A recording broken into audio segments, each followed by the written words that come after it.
Tingin sila sa atin. Wala kayo dyan. Sudante lang po kami. Takot po kami mga ganun.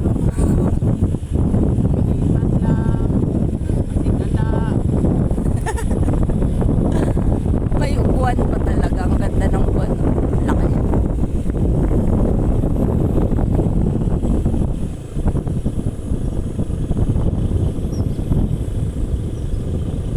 Mahabang liko dito.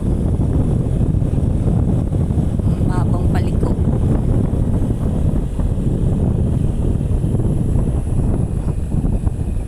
Yay! Wala masyadong ano. Hindi maganda sa may ano, magandang mag-building.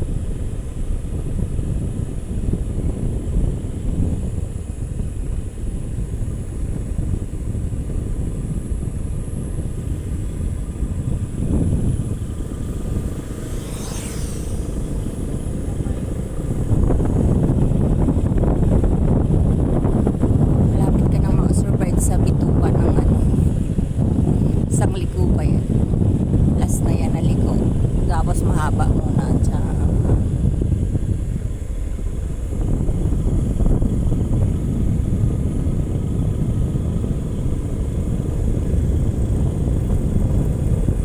Lakas na loob ko mag-bike pero mag-motor wala.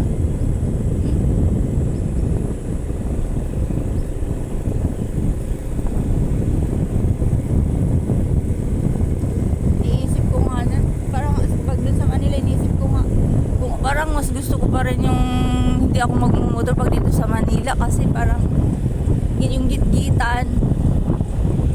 May mga bike pinigit-git lang eh. Mahawa. Tapos ito pa nga walang disiplina ng mga driver kahit bike lane nga, nakadaan. Tapos sila pagalit. Oo, pag hindi ka gigilid, hoy, hindi ba kayo marunong magbasa? Nakalagay na nga na may drawing pa nga dyan eh. Gusto. Pagkaliko dyan, diretso na naman yung daan.